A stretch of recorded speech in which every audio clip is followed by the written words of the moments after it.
ఏ శుభకార్యానికైనా శుభారంభం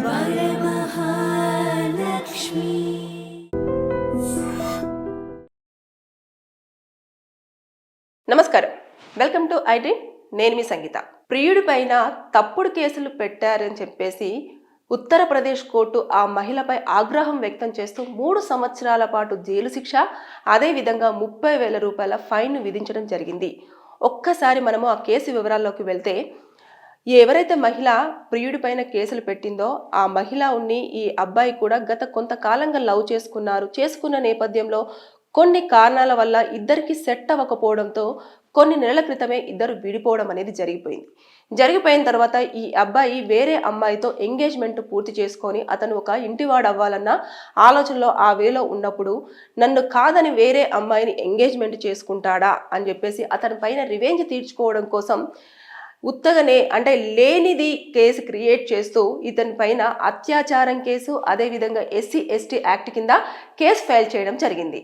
మాజీ ప్రియురాలు చేసిన వెంటనే పోలీసులు దాన్ని ఫైల్ చేసేసి ఇమీడియట్గా కోర్టు వరకు తీసుకురావడం జరిగింది. కోర్టుకు తీసుకొచ్చిన తర్వాత ఎప్పుడైతే వాదనలు వినిపించేటప్పుడు ఈ అబ్బాయి గత కొంతకాలంగా మేమిద్దరం మాట్లాడుకోవడం, కలుసుకోవడం అసలు లేదు, అదే కాకుండా మేమిద్దరం కూడా విడిపోవడం అనేది జరిగింది, నాకు ఎంగేజ్మెంట్ అయిన కారణంగా ఈవిడ ప్రతీకారం తీర్చుకోవడం కోసమే నా పైన కేసులు బనాయించింది అని చెప్పేసి ఆ వ్యక్తి తరపున అడ్వకేట్స్ చాలా క్లియర్గా అన్ని ఆధారాలతో కోర్టులో ప్రొడ్యూస్ చేయడం అనేది చేసిన తర్వాత SC/ST స్పెషల్ కోర్ట్ అయిన జడ్జి ఎవరైతే ఉన్నారో ఆయన మొత్తం అన్ని పరిశీలించి ఈ అమ్మాయిని కనుక్కున్న తర్వాత ఇలా అనవసరంగా రేప్ కేసు అనేది ఎలా పెడతావు అని చెప్పేసి ఆవిడ పైన కోపగించడమే కాకుండా ఎలా SC/ST యాక్ట్ కింద కూడా మీరు కేసు ఫైల్ చేస్తారు, తప్పుతోవ కోర్టును ఏ విధంగా పట్టిస్తారు, పోలీసులకు కూడా తప్పుడు ఇన్ఫర్మేషన్ ఎలా ఇస్తారని చెప్పేసి ఆవిడ పైన మండిపడి 3 సంవత్సరాల పాటు జైలు శిక్ష, 30,000 రూపాయల ఫైన్ విధించడం అనేది జరిగింది. అంటే అమ్మాయిలు అనుకుంటూ ఉంటారు కదా, అమ్మాయిలకు కోర్టులు కానివ్వండి, పోలీసులు కానివ్వండి న్యాయం చేస్తాయి అని చెప్పేసి అనుకుంటారు. కానీ చట్టాలు అనేవి మారుతూ వస్తున్నాయి, శిక్షలు కూడా ఎప్పటికప్పుడు కూడా ఇంప్లిమెంటేషన్ అనేది చాలా ఫాస్ట్గా జరిగిపోతూ వస్తుంది.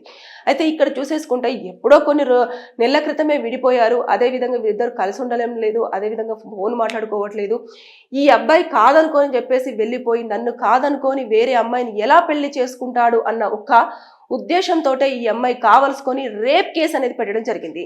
రేప్ కేసు పెట్టాలి అనుకుంటే ఆల్రెడీ కలిసి ఉండి ఇద్దరు మేజర్స్ ఉన్న నేపథ్యంలో శారీరక సంబంధం ఉన్నప్పటికీ కూడా వారి కన్సర్న్ తోటే ఉంటున్నారు కాబట్టి అది ఒక నేరంగా పరిగణించమని చెప్పేసి ఆల్రెడీ సుప్రీంకోర్టు చెప్పింది, కొన్ని కర్ణాటక కోర్టు చెప్పింది, అదేవిధంగా రీసెంట్గా కలకత్తా కోర్టు కూడా చెప్పడం జరిగింది. అయినప్పటికీ కూడా అమ్మాయిలు మళ్ళీ కూడా ఇదే దారిని ఎంచుకోవడం అనేది చేస్తున్నారు. కాబట్టి తప్పుడు కేసులు కొన్ని ఏదో అప్పటి మందము వాళ్ళు కొన్ని ఎవిడెన్సెస్ ప్రజెంట్ చేసేసి పోలీసులు కేసులు ఫైల్ చేసే విధంగా చేస్తున్నప్పటికీ కూడా కోర్టులో కావాల్సింది ఎవిడెన్సెస్ ఉంటేనే అతను దోషి, వారికి శిక్ష పడాలి అని చెప్పేసి నిర్ధారించడం అనేది జరుగుతుంది. అక్కడ ఎప్పుడైతే కోర్టుకు వెళ్తుందో కేసు, కోర్టుకు వెళ్ళినప్పుడు ఆధారాలను ప్రొడ్యూస్ చేసే సమయంలో అప్పుడు తప్పుడు కేసులు బనాయించారు, తప్పుడు కేసులలో వీళ్ళని ఇన్వాల్వ్ చేశారు, తప్పుడుగా ఇలాంటివన్నీ ఖచ్చితంగా వారి మీద పనిష్మెంట్ తీసుకోవాలన్న ఉద్దేశంతో ఇలాంటివి చేస్తున్నారు అని చెప్పేసి కోర్టు మొత్తం పరిశీలించి, అదేవిధంగా జడ్జి గారు దాన్ని మొత్తం పునఃపరిశీలన చేసిన తర్వాత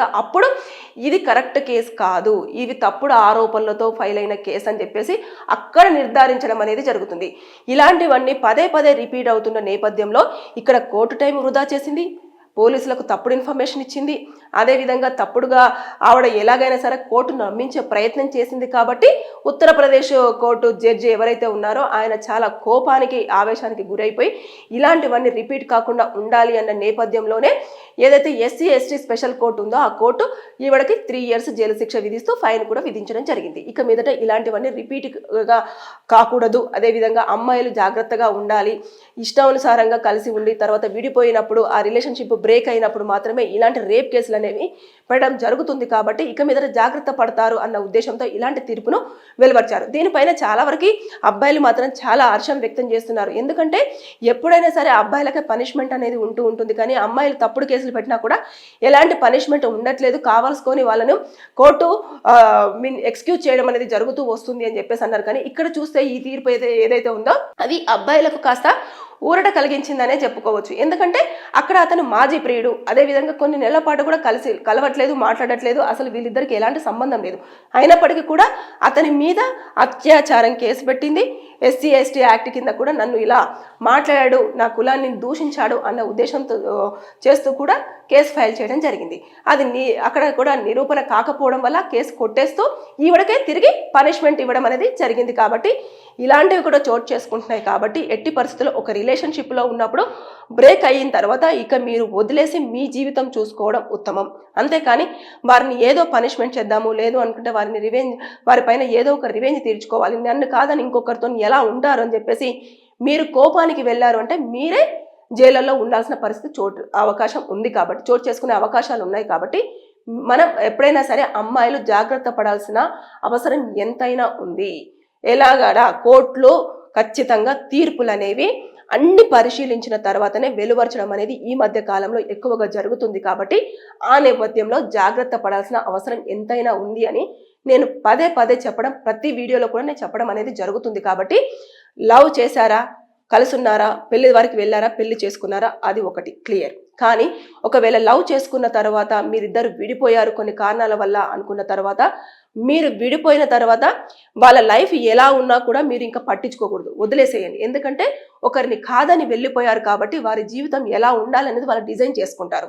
అంతేకాని ఖచ్చితంగా ఆ జీవితంలో కూడా నేను ఉండాలి అని చెప్పేసి బలవంతంగా వెళ్ళాలన్నా, లేదు అనుకుంటే వారి మీద ఏదో కేసులు పెట్టేసి వారిని పనిష్మెంట్ చేయాలన్నా కూడా ఊరికేనే ఆధారాలు లేకుండా పెడితే కుదిరే ప్రసక్తి లేదు. ఎందుకంటే తిరిగి మీరే ఆ శిక్షకు అర్హులయ్యే అవకాశం ఉంటుంది. కాబట్టి ఇక మీదట తస్మాత్ జాగ్రత్తగా ఉండాల్సిన అవసరం ఎంతైనా ఉంది. సో బీ కేర్ఫుల్, జాగ్రత్త. Thank you. And for more videos, Please subscribe to iDream. Please subscribe to iDream. Please subscribe iDream. And please subscribe to iDream. For more videos, subscribe to iDream. please like, share and subscribe to the channel. Congratulations, iDream. Subscribe to iDream. Subscribe to iDream. So subscribe to iDream Media. iDream ki iDream team andarki huge congratulations. Please subscribe iDream Media. Please subscribe to iDream. Subscribe iDream. Please subscribe to iDream. iDream అంటే నా కళల ఛానల్ను subscribe చేసుకున్న నోరు తిరుగుతలేదు, మీరైతే గంట గుర్తు కొట్టండి. For more such videos, please subscribe to iDream. Subscribe to iDream. Please subscribe to iDream. Please subscribe iDream Media. Please do subscribe to iDream. Please subscribe to iDream Media. For best entertainment and information, please subscribe iDream. And don't forget to subscribe to iDream.